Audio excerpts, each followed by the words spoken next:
വിരമിച്ച ഉദ്യോഗസ്ഥനെ ഈ വിദ്യാഭ്യാസ വകുപ്പിൽ പുനർനിയമനം നൽകിയിരിക്കുകയാണ്. അതെങ്ങനെയാണ് സാധ്യമാകുക? ഏതായാലും വീണ പറഞ്ഞു തരും ആ വാർത്തയുടെ കൂടുതൽ വിശദാംശങ്ങൾ. 10 വർഷം മുൻപ് സർവീസിൽ നിന്ന് വിരമിച്ച ഈ ഉദ്യോഗസ്ഥനെ SSK പ്രോജക്ട് ഡയറക്ടറായി നിയമിച്ചിരിക്കുകയാണ് വിദ്യാഭ്യാസ വകുപ്പ്. ഉത്തരവും ഇതിനോടകം തന്നെ ഇറക്കി കഴിഞ്ഞിട്ടുണ്ട്. സർവീസ് ആനുകൂല്യങ്ങൾ ഉൾപ്പെടെ നൽകിക്കൊണ്ടാണ് ഡയറക്ടർ സ്ഥാനത്തേക്കുള്ള പുനർനിയമനം നടന്നത്. നിയമന ഉത്തരവിന്റെ പകർപ്പ് ജനം TVക്ക് ലഭിച്ചു. ജനം ബിഗ് ബ്രേക്കിംഗ്. വീണയാണ് ഈ വാർത്ത പ്രേക്ഷകരിലേക്ക് എത്തിക്കുന്നത്. വീണ, ഇതെന്തൊരു വിചിത്ര നിയമനം അല്ലേ? ഇത്തരത്തിൽ ആദ്യം സർവീസിൽ നിന്ന് വിരമിച്ചു, പിന്നീട് ഒരു പ്രോജക്ട് ഡയറക്ടറായി പുനർനിയമനമാണ്. പൊതുവിദ്യാഭ്യാസ വകുപ്പിന് ഇത് എന്ത് സംഭവിച്ചു? അത് മാത്രമല്ല, 10 വർഷം മുൻപ് വിരമിച്ച ഉദ്യോഗസ്ഥനെയാണ് ഈ നിയമിച്ചിരിക്കുന്നത് എന്നതാണ് വളരെ ഗുരുതരമായ സാഹചര്യം. വീണ, എന്താണ് ഈ ഉത്തരവിന് പിന്നിലെ agenda?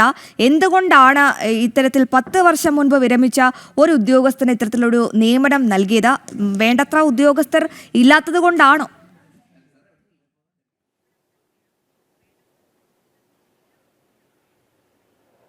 Rakhi, Ashwathi, good morning. വളരെ പ്രധാനപ്പെട്ടൊരു വാർത്തയാണ്. ഈ UDF സർക്കാർ അധികാരത്തിലേറിയതിന് പിന്നാലെ തന്നെ ബന്ധു നിയമനം, ഒപ്പം തന്നെ ചില പ്രിയപ്പെട്ട ആൾക്കാരെ വിവിധ വകുപ്പുകളിലേക്ക് നിയമിക്കുന്നതുമായി ബന്ധപ്പെട്ടുകൊണ്ടുള്ള പല വിവാദങ്ങളും നിലനിൽക്കുന്നുണ്ട്. ആ വിവാദങ്ങൾക്ക് പിന്നെയാണ് പൊതുവിദ്യാഭ്യാസ വകുപ്പിലെ പ്രധാനപ്പെട്ട വിഭാഗമായ സർവശിക്ഷ കേരളയിൽ ഇത്തരത്തിൽ ഡയറക്ടർ സ്ഥാനത്തിലേക്ക്, ഏറ്റവും പ്രധാനപ്പെട്ട വകുപ്പാണ്, ആ പദവിയിലേക്ക് വിരമിച്ച ഒരു ഉദ്യോഗസ്ഥനെ ഇപ്പോൾ ചുമതല നൽകിയിരിക്കുന്നതെന്നുള്ള ഏറ്റവും പ്രധാനപ്പെട്ട വിവരങ്ങളാണ് ജനം TV പുറത്തുവിടുന്നത്.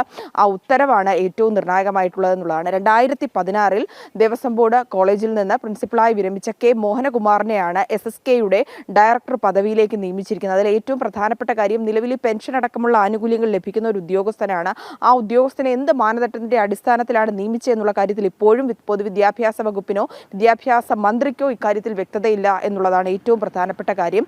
പെൻഷൻ സമയത്തുണ്ടായിരുന്ന ശമ്പളം, അതുപോലെ തന്നെ തസ്തികയ്ക്ക് ആനുപാതികമായിട്ടുള്ള ആനുകൂല്യങ്ങൾ നൽകിയാണ് ഈ വിവാദമായിട്ടുള്ള വിചിത്രമായിട്ടുള്ള ഒരു നിയമനം നൽകിയിരിക്കുന്നത് എന്നുള്ളതാണ്. ഈ ഉദ്യോഗസ്ഥൻ, അതായത് K മോഹനകുമാറിനാണ് ഇത്തരത്തിലുള്ള ഒരു നിയമനം നൽകിയത്. പൊതുവായി ഈ ഒരു SSKയുടെ, അതായത് ഈ കേരളത്തിലെ വിദ്യാഭ്യാസ രീതിയുമായി ബന്ധപ്പെട്ടുകൊണ്ടുള്ള കാര്യങ്ങൾ കേന്ദ്ര സർക്കാരുമായി അത് നിരന്തരം സംസാരിക്കുക, ആശയവിനിമയം നടത്തുക, സംസ്ഥാനത്തെ വിദ്യാഭ്യാസ വകുപ്പിന് ലഭിക്കേണ്ട ആനുകൂല്യങ്ങൾ, നിലവിൽ വിദ്യാഭ്യാസ വകുപ്പിൽ നടപ്പാക്കിക്കൊണ്ടിരിക്കുന്ന കാര്യങ്ങൾ അത് കൃത്യമായി ചർച്ച ചെയ്യുക, വിവരങ്ങൾ നൽകുക എന്നുള്ള കാര്യങ്ങളൊക്കെയാണ് ഈ വകുപ്പിന് കീഴിൽ ഈ ഡയറക്ടർ ചുമതലയിൽ നൽകേണ്ടതെന്നുള്ളതാണ്. എന്തായാലും ഇത് വിവാദമായിരിക്കുകയാണ്. നിലവിൽ ഇത്തരത്തിലുള്ള ഒരു നിയമനം എങ്ങനെ സാധിക്കുമെന്നുള്ളൊരു ചോദ്യം കൂടി നിലനിൽക്കുകയാണ്. കാരണം ആ ഒരു സ്ഥാനത്തിലേക്ക് എത്തേണ്ട മറ്റുദ്യോഗസ്ഥർ, സർവീസിലുള്ള ഉദ്യോഗസ്ഥർ, പ്രൊമോഷൻ ലഭിച്ചുകൊണ്ട് ആ സ്ഥാനത്തിലേക്ക് നിൽക്കേണ്ട നിരവധി പേർ പട്ടികയിൽ നിൽക്കുമ്പോഴാണ് ഇത്തരത്തിൽ വിരമിച്ച, അതും 2016 വിരമിച്ച ഒരു ഉദ്യോഗസ്ഥന് ഇത്തരത്തിലുള്ളൊരു നിയമനം നൽകിയിരിക്കുന്നത് എന്നുള്ളതാണ്. വകുപ്പിൽ നിന്ന് മാത്രമല്ല ഇപ്പോൾ വിമർശനം ഉയരുന്നത്, പാർട്ടിയിൽ നിന്നടക്കം, മുന്നണിയിൽ നിന്നടക്കം വിവിധ കോണുകളിൽ നിന്ന് വിമർശനം ഉയരുന്ന സാഹചര്യമാണ് നിലവിലുള്ളത്. വിവാദമാകുന്ന സാഹചര്യത്തിൽ സർക്കാരിന് ഈ ഒരു നിയമനത്തിൽ നിന്ന് പിന്നോട്ട് പോകേണ്ടി വരുമോ എന്നുള്ളതാണ് ഇനി അറിയേണ്ടത്. പല നിയമനങ്ങളിൽ നിന്നും U-ടേൺ എടുക്കുന്ന UDF സർക്കാരിനെയാണ് നമ്മൾ കണ്ടത്. അങ്ങനെയെങ്കിൽ വിവാദമാകുന്ന സാഹചര്യത്തിൽ ഈ ഒരു തീരുമാനത്തിലും U-ടേൺ എടുക്കേണ്ടി വരുമെന്നുള്ള കാര്യത്തിൽ സംശയമില്ല. അശ്വതി, രാഖി. എന്തായാലും വലിയൊരു നിയമന വിവാദമാണ് വീണ്ടും ചർച്ചയാകുന്നത്. 10 വർഷം മുൻപ് വിരമിച്ച ഉദ്യോഗസ്ഥനെയാണ്, പ്രിൻസിപ്പളായി വിരമിച്ച ഉദ്യോഗസ്ഥനാണ് ഇദ്ദേഹത്തെയാണ് വീണ്ടും SSK പ്രൊജക്ട് ഡയറക്ടറായി നിയമിച്ച് വിദ്യാഭ്യാസ വകുപ്പ് ഉത്തരവ് ഇറക്കിയിരിക്കുന്നത്. വീണയാണ് തിരുവനന്തപുരത്ത് ഉത്തരവുകളെ. എന്തായാലും അപ്പോൾ പൊതുജനം ചോദിക്കുന്ന ഒരു ചോദ്യമുണ്ട്, അപ്പോൾ പൊതുവിദ്യാഭ്യാസ വകുപ്പിൽ വേണ്ടത്ര ഉദ്യോഗസ്ഥരൊന്നും ഇല്ലേ? അവിടെ ഉദ്യോഗസ്ഥർക്ക് ക്ഷാമമാണോ എന്നൊരു ചോദ്യം. അതുകൊണ്ടായിരിക്കുമല്ലോ വീട്ടിൽ പോയ ഉദ്യോഗസ്ഥനെ വിളിച്ചു വരുത്തി വീണ്ടും ഒരു കസേരയൊക്കെ ഇട്ടുകൊടുത്തിരുത്തുന്നത്.